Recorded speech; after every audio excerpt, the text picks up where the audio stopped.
नमस्कार, माझं नाव विश्वास चव्हाण आहे आणि आता या वेळेला आम्ही पॅलेडियम ग्रँड ही धानोरीमध्ये जी कॉम्प्लेक्स आहे त्या कॉम्प्लेक्समधून बोलत आहोत। मी स्वतः या पॅलेडियम ग्रँडमध्ये माझा स्वतःचा फ्लॅट आहे। माझ्याबरोबर माझे काही सहकारी पाठीमागे तुम्हाला दिसतील। आम्ही इथे 2009 पासून ऑक्युपाय केलेले आहेत आणि तेव्हापासून आम्ही इथे राहत आहोत।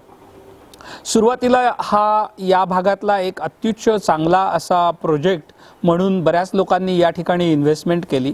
तदनंतर जेव्हा प्रत्यक्षपणे लोक या ठिकाणी राहायला आली तेव्हा त्यांना सगळ्या गोष्टींची कल्पना येऊ लागली। बिल्डरनी हा जो प्रोजेक्ट आहे तो त्याच्या पुढच्या काही पिढ्या काहीही काम न करता पोचण्यासाठी म्हणून तयार केलेली एक मनी मिंटिंग मशीन आहे, ज्याद्वारे त्याची अशी कल्पना आहे की तो वर्षानुवर्ष मेंटेनन्स चार्जेस गोळा करत राहील। ते मेंटेनन्स चार्जेस दरवर्षी वाढतील, त्याचं प्रमाण टक्केवारी वाढेल आणि जेणेकरून त्याची पुढच्या काही पिढ्या या प्रोजेक्टवर काही काम न करता घरबसल्या खाऊ शकतील। परंतु सोसायटीतल्या लोकांनी 2011 नंतर बिल्डरला मेंटेनन्स देणं हे बंद केलं किंवा त्याच्या विरुद्ध बोलायला लागले। तदनंतर या बिल्डरनी या ठिकाणच्या पाण्याचा पुरवठाच बंद केला। पाणी ही भारतीय घटनेप्रमाणे एक जीवनावश्यक वस्तू आहे आणि ती गोष्ट जर बंद केली तर it is unintentional attempt to kill the people. आणि अशा तऱ्हेनं रावजी कन्स्ट्रक्शनचे सुरेश टिंगरे आणि श्रेयस शेल्टर्सचे संदीप कोल्हटकर यांनी दोघांनी मिळून 144 कुटुंबांना जाणीवपूर्वक त्यांचा पाण्याचा पुरवठा बंद करून त्यांना जीवे मारण्याचा प्रयत्न केल्याचा जाणवतं आणि त्याचं खंत या सगळ्या सोसायटीतल्या लोकांना आहे। याचबरोबर सोसायटीमध्ये या कॉम्प्लेक्सच्या जे काही ओनर्स आहेत, फ्लॅट ओनर्स, त्यांना या कॉम्प्लेक्समध्ये सोसायटी स्थापन करणं हेही गरजेचं आहे। परंतु येन तेन कारणावरून या बिल्डरनी आजपर्यंत सोसायटी स्थापन केलेली नाही आहे, जी की केवळ इथल्या फ्लॅट धारकांशी फसवणूक नाही आहे तर ही गव्हर्नमेंट ऑफ महाराष्ट्राची पण फसवणूक आहे, कारण कायद्यान्वये अशी सोसायटी स्थापन करणं हे गरजेचं आहे। याशिवाय सोसायटी स्थापन न करण्याचं एक कारण जे बिल्डरने दिलंय की ते असं आहे की सोसायटीतल्या फ्लॅट धारकांनी वॅट भरलेला नाहीये। 27 सप्टेंबर 2013च्या सुप्रीम कोर्टाच्या निर्णयाप्रमाणे वॅट भरण्याची संपूर्णतः जबाबदारी ही या बिल्डरची असताना देखील बिल्डर हा वेगवेगळ्या पद्धतीनं इथल्या फ्लॅट धारकांना मारण्याची आणि त्यांच्यावर कार्यवाही करण्याची धमकी देतो। इनफॅक्ट आत्ताच नुकत्याच लिहिलेल्या पत्राप्रमाणे त्याच्या म्हणण्याप्रमाणे आम्ही फ्लॅटधारक वॅट न देऊन इथे हिंसा किंवा दंगल निर्माण करण्याचा प्रयत्न करत आहोत, जी अतिशय हास्यास्पद असा आरोप आहे। दुसरं, किती वॅट भरायचा याचं कॅल्क्युलेशन प्रोव्हाइड केलं गेलेलं नाहीये, कधीपर्यंत भरायचा तेही प्रोव्हाइड केलं गेलेलं नाहीये। तर तुम्ही जर मला विचाराल तर ही केवळ आमच्याशी फसवणूक नाहीये तर ही या राज्य सरकारची पण फसवणूक आहे आणि सेंट्रल गव्हर्नमेंटची ही एका दृष्टीने फसवणूक आहे। It is an attempt to do the forgery with the state treasury which is an offense, which is a criminal offense, आणि आमची पण ही फसवणूक आहे। तर अशा वेगवेगळ्या युक्त्या आणि क्लुत्या हे दोन्ही बिल्डर्स या ठिकाणी अवलंबतात, ज्याच्या द्वारे की सोसायटीचं रजिस्ट्रेशन होऊन इथल्या लोकांना भागधारक म्हणून सहभागी करून घेण्याची प्रक्रिया ही लांबणीवर टाकता येईल, जेणेकरून ही जी पैसे देणारी गाय आहे, ज्या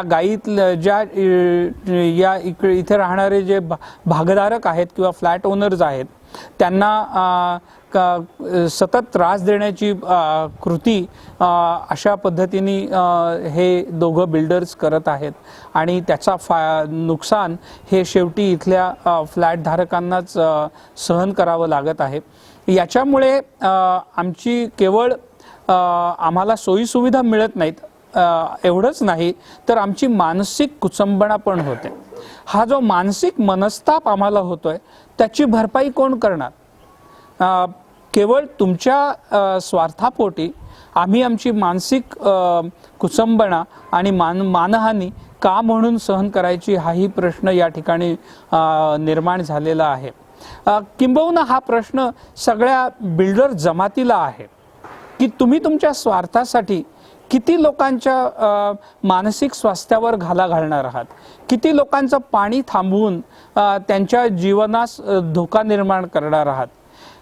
तुमच्याही घरात जर पाणी थांबलं आणि बेसिक सोयी सुविधा थांबल्या तर तुम्ही किती दिवस जगू शकाल? प्रश्न हा तुम्ही किती फायदा कमवण्याचा नाहीये, तर प्रश्न तुम्ही ज्या बिझनेसमध्ये आहात तो बिझनेस किती आदर्शपूर्वक एथिकलपणे तुम्ही करता त्याचाही आहे. आज जर तुमच्या या व्यवसायामध्ये एक कीड असेल, सुरेश टिंगरे या नावाची किंवा संदीप कोल्हटकर या नावाची, तर ती एक कीड तुमच्या सगळ्या व्यवसायाला आणि तुमच्या सगळ्या जमातीला कधी पोखरून तुमचा व्यवसाय उद्ध्वस्त करेल हे तुम्हाला कळणारही नाही.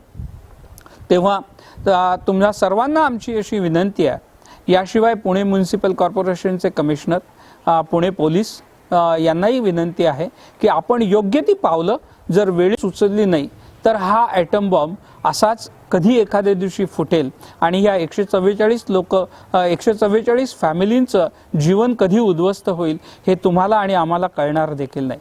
धन्यवाद. आमचा हा लढा केवळ आमचा नाही आहे. आमच्यासारखीच परिस्थिती इतर आजूबाजूला आणि देशभरामध्ये सगळ्या सोसायट्यांमध्ये थोड्याफार फरकाने अशीच परिस्थिती आहे. हा राष्ट्राविरुद्धचा लढा आहे. हा राष्ट्राच्या विरुद्ध या बिल्डर जमातींनी जो एक लढा दिलेला आहे त्याच्या विरुद्ध उभं राहण्याची वेळ आता आलेली आहे. तुम्ही ज्या वेळेला फ्लॅट घेता त्यावेळेला तुमच्या मनात असं नसतं की हा फ्लॅट मी धर्मादाय कारणासाठी घेतलेला आहे, कारण जोपर्यंत तुम्ही या फ्लॅटचे मालक होत नाही तोपर्यंत तुमची इन्व्हेस्टमेंट ही चॅरिटेबल इन्व्हेस्टमेंट आहे, धर्मादाय इन्व्हेस्टमेंट आहे. मला माहित नाही तुमच्यापैकी किती जणांना असं वाटतं की 10-20 वर्षानंतर तुमचा मुलगा आणि मुलगी जेव्हा मोठे होईल तेव्हा ते तुम्हाला असा प्रश्न विचारतील, अरे त्या दिवशी तू फ्लॅट घेतला, तुला एवढं देखील कळलं नाही की तू त्या फ्लॅटचा मालक आहेस की नाही. अशी वेळ जर तुमच्यावर यायची नसेल, येऊ घालत नसेल असं तुम्हाला वाटतं तर कृपा करून तुम्ही आमच्याशी संपर्कात राहा, आमच्या या लढ्याला साथ द्या. तुम्हाला जर अडचणी असतील तर आम्ही जरूर तुमच्या मदतीला धावून येऊ आणि एकत्रितपणे आपण या बिल्डर जमातींनी हा जो काही देशद्रोहाचा उपद्व्याप चालवलेला आहे त्याच्या विरुद्ध सगळेजण उठून उभं राहूयात. त्या दिवशीच खऱ्या अर्थानं भारत हा स्वच्छ भारत होईल. अंततः तसं जर आपण केलं नाही तर भारत हा स्वतंत्र असून देखील पारतंत्र्यात राहील. फक्त ब्रिटिश गेलेले असतील, बिल्डरांची लॉबी ब्रिटिशांचं काम करत असेल. धन्यवाद.